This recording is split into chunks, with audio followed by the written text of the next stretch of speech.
2.55 We're megahertz. late.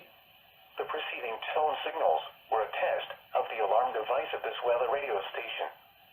During potentially dangerous weather situations, specially built receivers will be automatically activated by these storms to warn of impending hazards. Tests of these receivers are conducted by the National Weather Service between 11 a.m. and 12 noon on each Wednesday.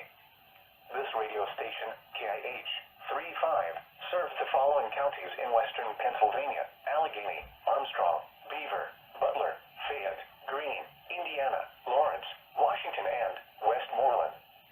And in northern West Virginia, Brooke, Hancock, Marshall, and Ohio. And finally, in east central Ohio, Columbiana County. The National Weather Service now returns to our regular broadcast.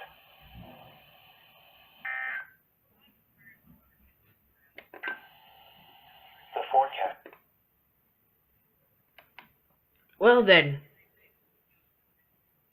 And we're a bit late.